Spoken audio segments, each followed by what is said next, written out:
40 বছরে রাসূল আকরাম সাল্লাল্লাহু আলাইহি ওয়াসাল্লাম নবুয়ত পেয়েছিলেন নাকি তার আগেই পেয়েছিলেন? শাইখ আহমদুল্লাহ সাহেবের মূল ভিডিওটা কি ছিল আপনারা দেখবেন। নবুয়তের পূর্বে রাসূল আকরাম সাল্লাল্লাহু আলাইহি ওয়াসাল্লাম কোন ধর্ম পালন করতেন? গুরুত্বপূর্ণ প্রশ্ন।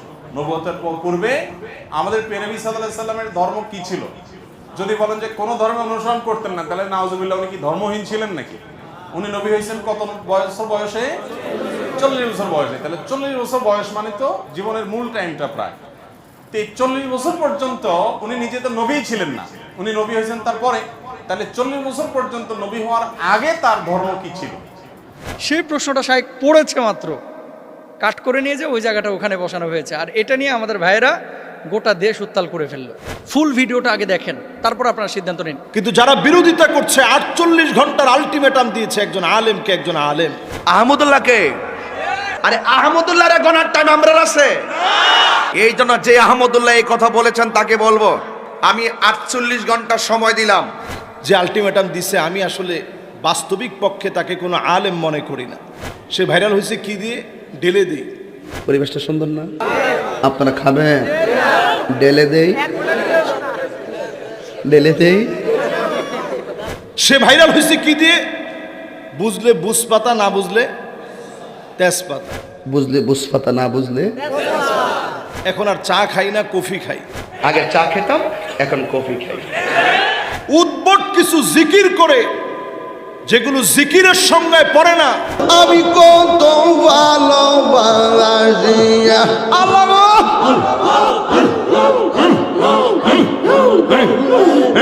আল্লাহর সঙ্গে সরাসরি বেয়াদবি।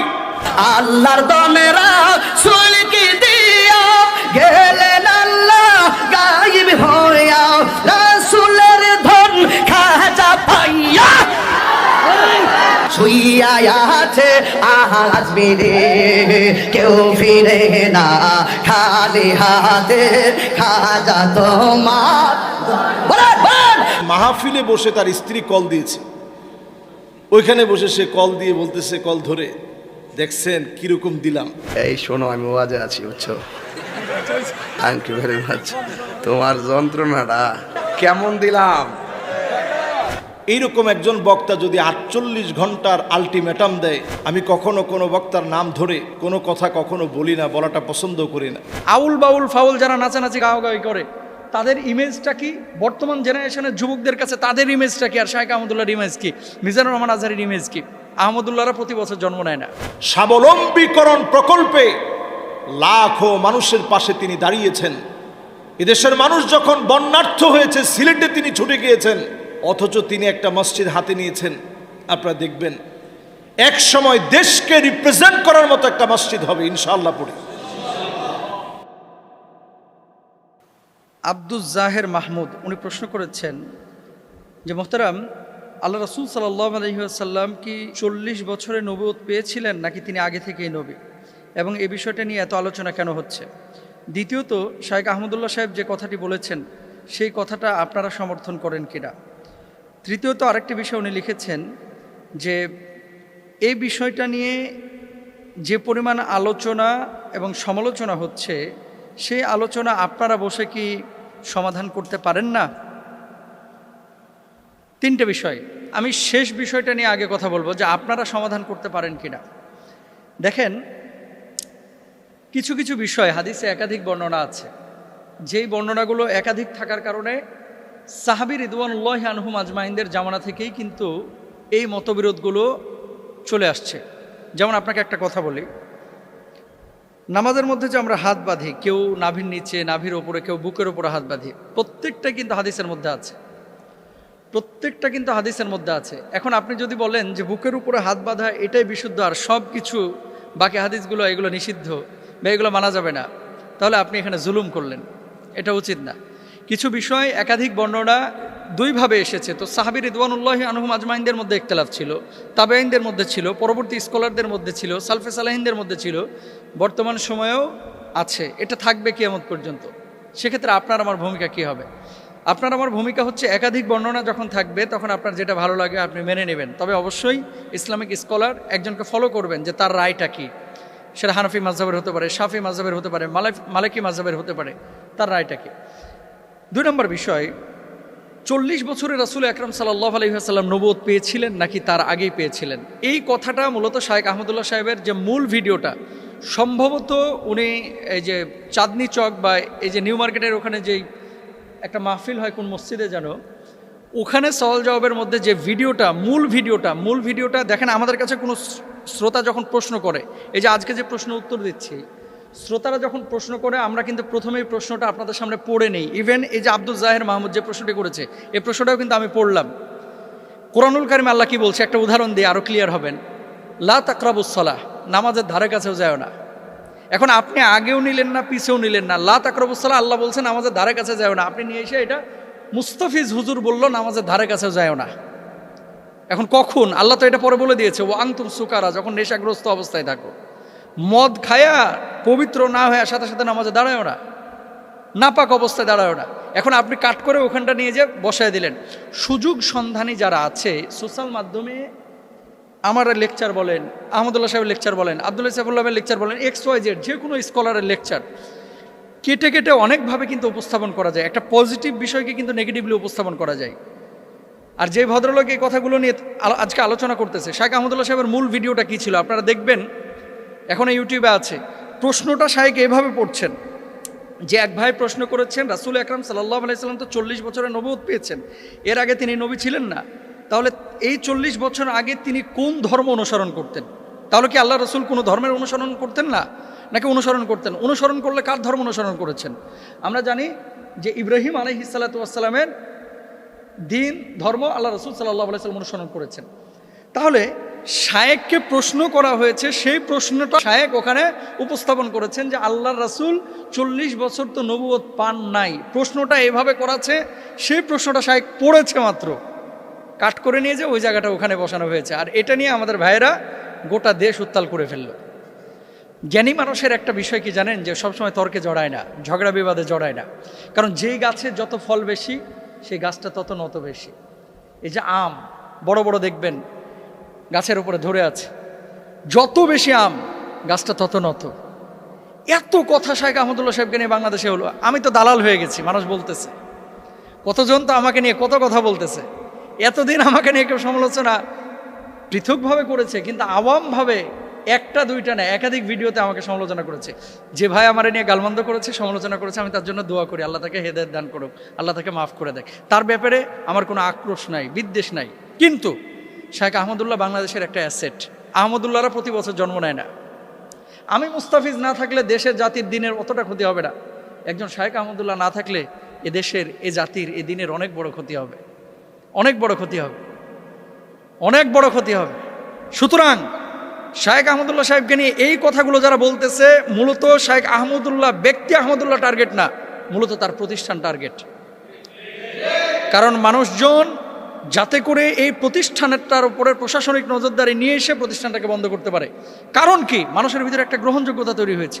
আপনি বিদেশে যান, আউল বাউল ফাউল যারা নাচানাচি গাওয়াগাওয়ি করে, তাদের ইমেজটা কি? বর্তমান জেনারেশনের যুবকদের কাছে তাদের ইমেজটা কি? আর শায়েখ আহমদুল্লাহর ইমেজ কি? মিজানুর রহমান আজহারীর ইমেজ কি? আমি যে কথাটি বলতে চাচ্ছি, ফুল ভিডিওটা আগে দেখেন, তারপর আপনারা সিদ্ধান্ত নিন। এবার আসেন দলিল। বলা হচ্ছে কি, যে কেউ যদি নবীজিকে বলে যে 40 বছরে আল্লাহ রাসূল সাল্লাল্লাহু আলাইহি ওয়াসাল্লাম নবুয়ত পেয়েছেন, তার আগে যদি কেউ বিশ্বাস না করে, সে কাফের হয়ে যাবে। যদি এই কথা কেউ বলে, তাহলে আনাস ইবনে মালিক রাদিয়াল্লাহু তাআলা আনহু এবং আব্দুল্লাহ ইবনে আব্বাস রাদিয়াল্লাহু তাআলা আনহুমা, তাদের কথা অনুসারে সেই কাফেরের খাতায় তাদের নাম উঠে যায়। নাউযুবিল্লাহি মিন যালিক। কেন বলি? বুখারী শরীফের হাদিস। আনাস ইবনে মালিক রাদিয়াল্লাহু তাআলা আনহু কি বলছেন?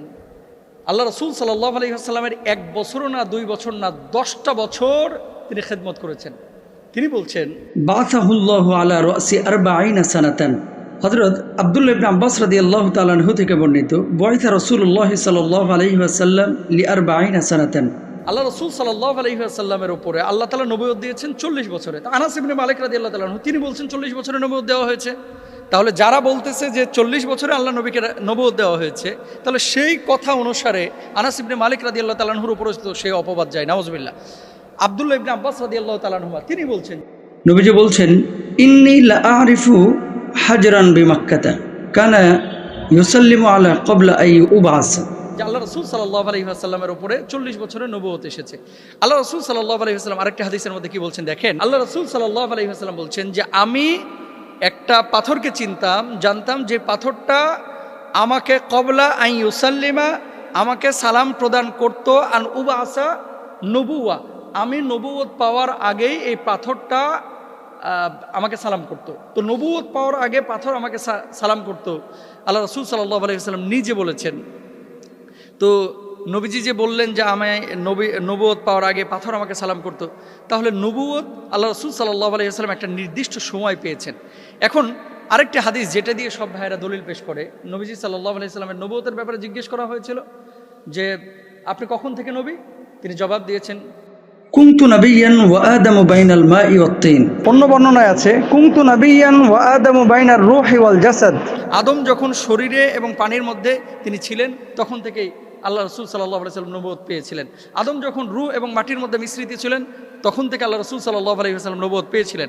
এরকম কিন্তু একাধিক বর্ণনা আছে। হাদিসটা কি? হাদিসটা রাসূল আকরাম সাল্লাল্লাহু আলাইহি ওয়াসাল্লামের বিশুদ্ধ হাদিস, যে যখন আদমকে সৃষ্টি করা হয় নাই তখন থেকেই তিনি নবুয়ত পেয়েছিলেন। কিন্তু আদম আলাইহিস সালাতু ওয়াস সালামকে আল্লাহ সুবহানাহু ওয়া তাআলা যে পৃথিবীর বুকে পাঠিয়েছেন, নবীকে যে আল্লাহ সুবহানাহু ওয়া তাআলা পৃথিবীর বুকে পাঠিয়েছেন, নবীজি 40 বছর পর্যন্ত নবুয়ত পান নাই, কিন্তু আগে থেকে নবুয়ত ছিল লাউহে মাহফুজে। কোরআন যেমন সংরক্ষিত ছিল, নবীজির স্বীকৃতি লাউহে মাহফুজে এবং আসমানি জগতে, রুহানি জগতে আল্লাহ তাআলা আগেই দিয়ে রেখেছিলেন। সেই স্বীকৃতির সনদ, স্বীকৃতির চূড়ান্ত বাস্তবায়ন আল্লাহ তাআলা 40 বছরে করেছেন। তাহলে কি সেই হাদিসটাও ঠিক, এই হাদিসগুলোও ঠিক? 40 বছরে নবীজি নবুয়ত পেয়েছেন, এটা তো সিরাতের ম্যাক্সিমাম কিতাবের মধ্যে আছে, ম্যাক্সিমাম কিতাবের মধ্যে আছে। আমরা তো অস্বীকার করতেছি না সেই বিষয়টা, কিন্তু নবুয়ত 40 বছরে পেয়েছে, এটাকে কেউ যদি অস্বীকার করে কাফের হয়ে যাবে, ফাসেদ হয়ে যাবে, এই বিষয়টাতে আমরা একমত না, এটা অশুদ্ধ বিষয়। সুতরাং রাসূল আকরাম সাল্লাল্লাহু আলাইহি ওয়াসাল্লামের হাদিস একাধিক থাকতে পারে। আমাদের আকীদা হচ্ছে নবীজি 40 বছরে নবুয়ত পেয়েছেন এবং নবীজির নবুয়তের সিদ্ধান্ত স্বীকৃতি আল্লাহ সুবহানাহু ওয়া তাআলা আগেই দিয়ে দিয়েছেন। কিন্তু এটা নিয়ে বাড়াবাড়ি, ছাড়াছাড়ি, মারামারি, আর মূলত যদি উদ্দেশ্য হয়ে থাকে শায়েখ আহমদুল্লাহকে দমন করা, এই উদ্দেশ্যটা আসলে সফল হবে না। আল্লাহ তাআলা চক্রান্তকারীদের চক্রান্তকে নস্যাৎ করুক, সবাই বলেন আমিন। আল্লাহ সুবহানাহু ওয়া তাআলা আমাদেরকে বুঝার তৌফিক দান করুন। আপনারা অনেকেই দেখছেন সোশ্যাল মিডিয়াতে এখন টক অফ দ্য কান্ট্রি হচ্ছে নবী করিম সাল্লাল্লাহু আলাইহি ওয়াসাল্লাম নবুয়ত লাভ করেছেন 40 বছরে। এই নবুয়তের আগের জীবন এবং 40 বছরের পরের জীবন, শায়েখ আহমদুল্লাহ হাফিজাহুল্লাহ আমাদের একেবারে বন্ধু মানুষ, কাছের মানুষ, একসাথে চলা মানুষ, উনি ওনার বক্তব্যে কোনো ভুল করছেন বলে আমার কাছে মনে হয় না। নবী করিম সাল্লাল্লাহু আলাইহি ওয়াসাল্লামকে নবুয়তি আল্লাহ দান করেছেন কত বছরে? 40 বছর বয়সে আল্লাহ রাব্বুল আলামিন নবুয়তি দান করেছেন। এই নবুয়তির পুরো চ্যাপ্টারটা আল্লাহ রাব্বুল আলামিন ভাগ করেছেন 2 ভাগে। একটা হচ্ছে হাকিকাতান আর একটা হচ্ছে হুকমান। আল্লাহ রাব্বুল আলামিন যাদেরকে নির্বাচন করে রাখছেন নবী হবেন, এই চার্টের ভিতরে সৃষ্টির সূচনা লগ্নে আদম আলাইহিস সালাতু ওয়াস সালাম বাইনার রূহি ওয়াল জাসাদ, যখন উনি রূহ আর শরীরের মাঝামাঝি ছিল, এখনো রূহকে ফুৎকার করা হয় নাই, আকার আকৃতি দেওয়া হয় নাই, তখন থেকেই নবী মুহাম্মদ সাল্লাল্লাহু আলাইহি ওয়াসাল্লামকে আল্লাহ রাব্বুল আলামিন নবী হিসাবে নির্বাচিত করে রাখছেন। জোরে বলেন আল্লাহু আকবার। তো শায়েখ আহমদুল্লাহ হাফিজাহুল্লাহ তিনি একই কথা বোঝাতে চেয়েছেন বারবার। উনি কোনোভাবেই এটার বিপরীত নন। একটা হচ্ছে হাকিকাতান, বাস্তবিক পক্ষে তিনি নবী হবেন, এই সিদ্ধান্ত আল্লাহ রাব্বুল আলামিনের বহু আগ থেকে।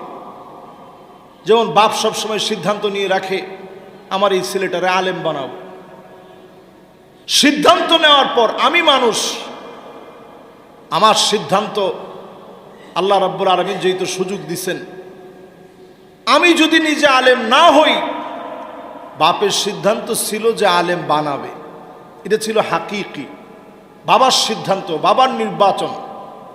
কিন্তু নবীদের ক্ষেত্রে আল্লাহ রাব্বুল আলামিন যখন কোনো নির্বাচন করেন, তখন নবীরা কোনোভাবেই এই সিদ্ধান্ত থেকে বাহিরে যাওয়ার সুযোগ নেই। নবীদেরকে যিনি মাসুম বানিয়েছেন তিনি কে? যারা বিরোধিতা করছে জাতি তাদের কাছ থেকে কি পেয়েছে একটু চিন্তা করেন। আমি কখনো কোনো বক্তার নাম ধরে কোনো কথা কখনো বলি না, বলাটা পছন্দ করি না। কিন্তু যারা বিরোধিতা করছে, 48 ঘন্টার আলটিমেটাম দিয়েছে একজন আলেমকে, একজন আলেম যে আলটিমেটাম দিছে, আমি আসলে বাস্তবিক পক্ষে তাকে কোনো আলেম মনে করি না। সে দেখবেন বাংলাদেশে কোনো অবদানের কারণে সে ভাইরাল হয়েছে, অথবা মানুষের দিলের ভিতরে তার কোনো কথা, হৃদয়স্পর্শী কোনো কথা গেঁথে গিয়ে সে ভাইরাল হয়েছে, এরকম ভিডিও আমার অন্তত চোখে পড়ে নাই। সে ভাইরাল হয়েছে কি দিয়ে? ঢেলে দিয়ে। ঠিক কিনা বলেন? আমাদের দেশের মিডিয়াতে পর্যন্ত তুলপার হয়ে গেছে তার ঢেলে দিয়ে। সে ভাইরাল হয়েছে কি দিয়ে? এখন আর চা খাই না, কফি খাই। সে ভাইরাল হয়েছে কি দিয়ে?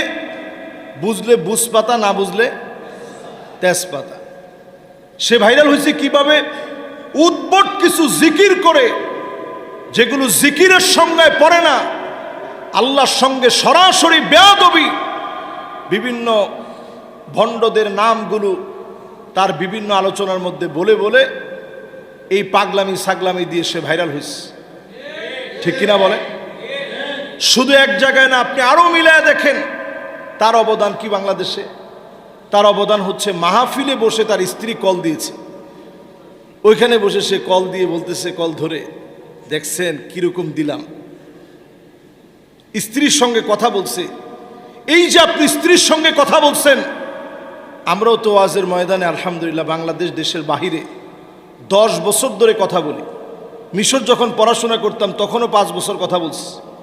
এই মোট 15 বছর কথা বলার ক্ষেত্রে আজ পর্যন্ত এরকম হাস্যকর কোনো কথা আল্লাহ রাব্বুল আলামিন আমার জবান দিয়ে বের করেনি।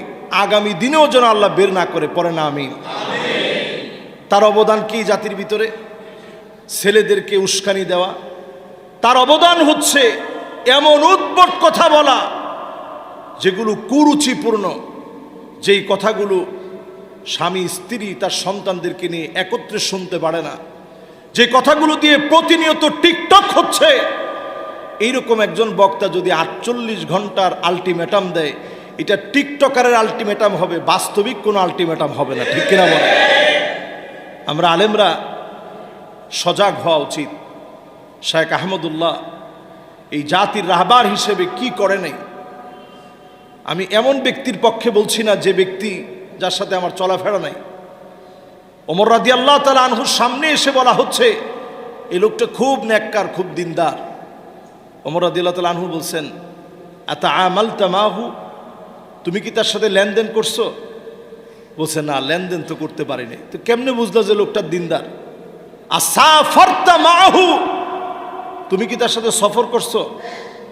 কোথাও ভ্রমণে বের হইছো? বলছে, না, ভ্রমণেও বের হইনি। তো কেমনে বুঝলা লোকটা দিনদার? আমি ওনার সাথে দুবাইয়ের সফরে ছিলাম, প্রায় সময় আমরা একসঙ্গে বসি। আমি জেনে শুনে বলছি, দায়িত্ব নিয়ে বলছি, এদেশের লাখো মানুষের কর্মসংস্থানের ব্যবস্থা, স্বাবলম্বীকরণ প্রকল্পে লাখো মানুষের পাশে তিনি দাঁড়িয়েছেন। সাদকায়ে জারিয়া, আমাদের দেশের এই ক্লাইমেটের যে পরিবর্তন, তিনি বৃক্ষরোপণ কর্মসূচির মধ্য দিয়ে এ জাতির আবহাওয়া নিয়ে চিন্তা করেন, যাহার এই জাতি যদি কষ্টে পড়ে যায়। এদেশের মানুষ যখন বন্যার্থ হয়েছে, সিলেটে তিনি ছুটে গিয়েছেন, সাতকানিয়াতে তিনি ছুটে গিয়েছেন দায়িত্ব নিয়ে। সমস্ত মিডিয়াগুলো সেগুলো ক্যাপচার করেছে, আপনারা দেখেছেন নিশ্চয়ই। এরকম একজন দায়িত্বশীল গুরুগম্ভীর একজন আলেম, আলিমুন মুস্তামিলুন ইলমাহু, যিনি তার এলেমকে কাজে লাগায় বলে আমি মনে করি যে আলেমের কাছ থেকে অনেক কিছু শেখা যায়। যুগ জামানা পাল্টে দিতে চাই না অনেকজন, এক আলেমই আনতে পারে জাতির জাগরণ। ঠিক কিনা বলে? এরকম জাগরণ সৃষ্টিকারী একজন আলেম। আমি খুব চিন্তা করতেছিলাম যে আমাদের দেশে এই 2 কোটি মানুষের বসবাস ঢাকা সিটিতে। এই ঢাকা শহরের ভিতরে মসজিদ আছে 6000-এর উপরে, কিন্তু আমাদের দেশকে রিপ্রেজেন্ট করার মতো মসজিদ ঢাকা সিটিতে 1968 সালের যে বাইতুল মোকাররম মসজিদ, তখনকার সময় এটাকে রিপ্রেজেন্ট করার মতো ছিল। এখন এর চতুর্পাশে এত পরিমাণ বিল্ডিং হয়ে গেছে, আপনি আকাশ থেকে তাকালে তেমন কিছু নজরই পড়বে না, অথচ তিনি একটা মসজিদ হাতে নিয়েছেন। আপনারা দেখবেন এক সময় দেশকে রিপ্রেজেন্ট করার মতো একটা মসজিদ হবে ইনশাআল্লাহ পড়ি। এরকম একজন আলেমের বিরোধিতা যখন করবেন, পক্ষে বলাটা এটা আমাদের দায়িত্ব, পক্ষে বলাটা আমি নৈতিকভাবে দায়িত্ব মনে করি। আল্লাহ তাআলা যখন কারো কল্যাণ চান, কখনো কখনো এইরকম কিছু ব্যক্তির বিরোধিতার মধ্য দিয়ে আল্লাহ রাব্বুল আলামিন তার প্রিয় প্রিয় গোলামদের অনেক অনেক অনেক বেশি কল্যাণ দান করে দেন, ঠিক কিনা বলেন? যেমন ধরুন, আজকের আমি জুমাতে এই বিষয় নিয়ে কথা বললাম, তাহিরি সাহেবের মতো লোকেরা খুব ভালো করে বুঝেন, এটার কারণে তারও কিন্তু একটা মার্কেট লেভেলে তার দামটা কিন্তু কমে নেই। আমাদের জুমাতে তার নামটা নেওয়া হয়েছে, বিগত 10 বছরের কোনো দিন তার নামটা আমি নিই নেই। আজকে তার কর্মকাণ্ড নামগুলো একটু নেওয়া হলো। এর দ্বারা বোঝা যায় এরা মার্কেটিং খুব ভালো বুঝে। অন্যদিকে এটা একটা অপচেষ্টাও হতে পারে। আল্লামা মামুনুল হক সাহেব যখন বাহিরে বের হয়েছেন, ওনার বক্তব্যগুলো যখন চারদিকে ভাইরাল হচ্ছে, যুবকদের ভিতরে যখন ইসলামের স্পিরিট আর স্পৃহা যখন বেড়ে যাচ্ছে, এটাকে দমায়া দেওয়ার জন্য সুকৌশলে 48 ঘন্টার আলটিমেটামের মতো ঠুনকো একটা মিথ্যা বানোয়াট কথা দিয়ে একজনকে ঘায়েল করার মধ্য দিয়ে উনার বক্তব্যকে দাবিয়ে দেওয়ার চেষ্টা করা হচ্ছে, ঠিক কিনা বলে? এগুলো কৌশল। যতই কৌশল করেন, ইসলামের কাজ আল্লাহ রাব্বুল আলামিন যেখানে যতটুকু নেওয়ার আল্লাহ তাআলা নিয়ে নেবেন। কথা কি আপনাদের সবার কাছে পরিষ্কার? তাহলে এই বিষয় নিয়ে আর কি কোনো সমালোচনার দরকার আছে? শেখ আহমদুল্লাহ হাফিজাহুল্লাহ যে কথা বলছেন, এই কথার সঙ্গে আমি কোনো কথার দ্বিমত দেখি না। তিনি তো এরকম বলেন নাই, নবীজির জীবনের 40 বছরের পরের গুলা তোমরা আলোচনা করো, আগের সব তোমরা বাদ দিয়ে দাও। আগের সেই নবীজির 40 বছরের আগের কোনো ইতিহাস বলা দরকার নেই, সেগুলো চর্চা করা দরকার নেই, সেগুলো আমলে আনা দরকার নেই, এমন কোনো একটা কথা তিনি বলেন নাই। তিনি যা বলছেন, ইবনে আব্বাস রাদিয়াল্লাহু তাআলা আনহুর হাদিস তা বলছে, নবী সাল্লাল্লাহু আলাইহি সাল্লাম নিজেও হাদিসের মধ্যে তা বলছেন। সব জায়গায় প্রমাণিত সত্য। 40 বছর আল্লাহ ওহী নাজিল করছেন, 13 বছর তিনি মক্কায় কাটালেন, 10 বছর তিনি মদিনায় কাটালেন, 63 বছরের জিন্দেগি পার করলেন, নবুয়তের পুরো দায়িত্ব পালন করলেন।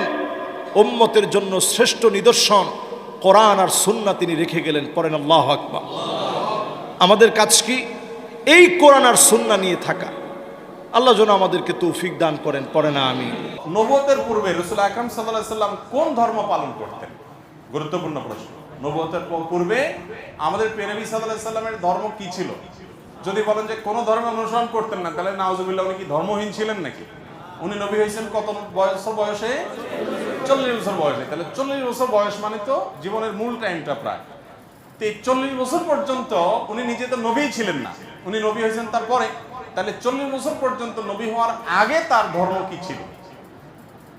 এর উত্তর হলো যে আম্মা জান আয়েশা রাদিয়াল্লাহু তাআলা আনহা বর্ণিত হাদিস, যেটি বুখারীতে আসছে, মুসলিমে আসছে, তিনি বলেছেন যে কান নবী সাল্লাল্লাহু আলাইহি সাল্লাম ইয়াখলু বিগার হিরা ইয়াতাহান্নাফ ফি। নবী সাল্লাল্লাহু আলাইহি সাল্লাম নবী হওয়ার আগে হেরা গুহায় গিয়ে ইবাদত বন্দেগী করতেন। ইয়াতাহান্নাফ এর তরজমা ইবনে হাজার আসকালানি রাহিমাহুল্লাহ অনেকে বলেছেন ইয়াতাহান্নাফ, অর্থাৎ ইব্রাহিম আলাইহিস সালামের যে দ্বীন হানিফ ছিল, ওই দ্বীন হানিফের উপরে তিনি অটল থাকতেন, অবিচল থাকতেন। সমাজের বিভিন্ন অপরাধ, এগুলোর যে আপনার কি বলে এটাকে, এগুলোর যে ছোঁয়া, এগুলোর যে আঁচ, এগুলো নবীজি সাল্লাল্লাহু আলাইহি সাল্লামের গায়ে তিনি লাগাতে দিতেন না, বরং তিনি হেরা গুহায় গিয়ে আল্লাহর ইবাদত বন্দেগী করতেন। ইব্রাহিম আলাইহিস সালামের যে মিল্লাত ছিল, মিল্লাতে ইব্রাহিমী যেটাকে বলা হয়, এই মিল্লাতে ইব্রাহিমের উপরে নবী করিম সাল্লাল্লাহু আলাইহি সাল্লাম ছিলেন। তাহলে তার নবুয়তের আগের যে সময়টা, এই সময়টাতে তার যে দিন ছিল, এটা ছিল দিন ইব্রাহিম। কোন দিন ছিল?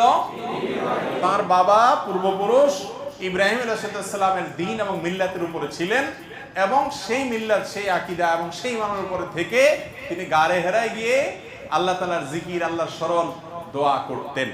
নবী করিম সাল্লাল্লাহু আলাইহি সাল্লাম মক্কায় জন্ম হয়েছে তার, মক্কায় বড় হয়েছেন, 40টা বছর নবী হওয়ার আগ পর্যন্ত এখানে কাটিয়ে দিয়েছেন। আল্লাহ রাব্বুল আলামিনের নবী হওয়ার একটা প্রমাণ এটাও যে 40 বছর একটা সমাজে একটা অন্যায় এবং শিরকের সমুদ্রের মধ্যে ছিলেন, কিন্তু শিরকের এক ফোঁটা পানি, কাদা, ময়লা, নোংরা কোনো কিছু তার শরীরকে, তার ব্যক্তিত্বকে, তার আমলকে, তার বিশ্বাসকে এক মুহূর্তের জন্য স্পর্শ। এটা সম্ভব শুধুমাত্র তার বেলাতে, যাকে রক্ষা করেছেন স্বয়ং তার নবী মুহাম্মদ সাল্লাল্লাহু আলাইহি সাল্লাম।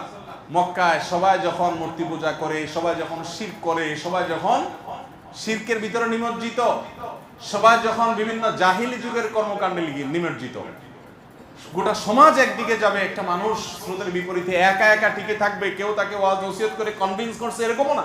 এটা হতে পারে শুধুমাত্র কিসের মাধ্যমে? আল্লাহ তাআলার হেফাজতের মাধ্যমে। তো নবী হওয়ার আগে তিনি মক্কার মানুষদের এই শিরকপূর্ণ যে দিন, এটার অনুসারী ছিলেন। তিনি ছিলেন ইব্রাহিম আলাইহিস সালামের মিল্লাতের কি ইমাম আল্লামা আলুসি রাহিমাহুল্লাহ সহ বিশ্ববিখ্যাত মুফাসসির, মুহাক্কিক, উলামা ইকরাম এই কথাই বলেছেন যে তার আগের যে জীবন সে অ্যানালাইসিস করলে দেখা যায় যে তিনি দ্বীনে হানিফের উপরে ছিলেন। তিনি যদি নিজে নবী হওয়ার আগে এক মুহূর্তের জন্য অন্যদের দেখা দেখি বাচ্চা কালেও যদি অন্তত শিরকের কাজ করতেন, নাউজুবিল্লাহ, তাহলে শিরকের বিরুদ্ধে তিনি যখন তাওহীদের দাওয়াত দিয়েছেন, মক্কার মানুষ বলতো যে তুমি নিজেই তো একসময় করতা, ঠিক না বেঠিক? কিন্তু অমুসলিমদের রচিত কোনো নবীজির জীবনী গ্রন্থেও এরকম তথ্য পাবেন না যে মক্কার কোনো মানুষের বুকের পাটায় বল ছিল যে নবীজিকে বলবে যে তুমি নিজেও করেছো। কারণ তিনি শিশুকাল থেকে সবাই শিরকে নিমজ্জিত থাকলেও বা বেশিরভাগ মানুষ নিমজ্জিত থাকলেও তিনি কিন্তু আল্লাহর অশেষ অনুগ্রহে সেফ ছিলেন, নিরাপদে ছিলেন। তার আপন দাদা তিনি মক্কার কুরাইশদের নেতা ছিলেন, যারা মূর্তি পূজা করতো তাদের লিড দিতেন, কিন্তু আল্লাহ তাআলা নবী সাল্লাল্লাহু আলাইহি সাল্লামকে হেফাজতে নিজের আপন চাচা আবু তালেব, তিনি নবী করিম সাল্লাল্লাহু আলাইহি সাল্লামের অনেক প্রিয় ছিলেন। নবীজি সাল্লাল্লাহু আলাইহি সাল্লাম তার স্নেহের ভ্রাতুষ্পুত্র ছিলেন, কিন্তু তারপরও চাচা বা দাদার আদর্শকে বা চাচার বন্ধুরা, বাবার বন্ধুরা বা অন্য যারা আছেন, মক্কার মুশরিক যারা ছিলেন, সবাই তো ধরেন উনি যখন ছোট সবাই তো সিনিয়র মুরব্বী, তাদের ভুল কিছু তিনি গ্রহণ করতেন। এটাই তার একটা বিশেষ আপনার মুজিজা বলতে পারেন, অলৌকিকত্ব বলতে পারেন, যে আল্লাহ তাআলা তাকে হেফাজতে রেখেছেন। আছে না অনেক সময় ভাই, মানুষ এক সময় বড় আলেম হয়ে যায়, বড় ভালো মানুষ হয়ে যায়, কিন্তু তার পেছনে ইতিহাসে দেখা যায় একটু লিকেজ টিকেজ থাকে না? মানুষটা ভালো, কিন্তু এককালে হয়তো এই কাজটা করছে, এই কথাটা বলছে, সে নিজেও এটার জন্য লজ্জিত, এখন কিন্তু বলে ফেলছে, তখন বুঝে নেই। যারা নবী হন, শুধু আমাদের নবীজি না, যারা নবী হন সমস্ত নবী রাসূলদেরকে আল্লাহ তাআলা এইভাবে শিশুকাল থেকে, মায়ের গর্ভ থেকে, দুনিয়াতে আসার পর থেকে নিয়ে তাদেরকে আল্লাহ তাআলা গোটা সমাজের আগুনের আঁচ থেকে আল্লাহ তাআলা বিশেষভাবে সেভ রেখেছে। এই জন্য তারা নবী এবং রাসূল হয়েছে। আল্লাহ তাআলা তাদের প্রতি রহমতের বারিধারা বর্ষণ করে।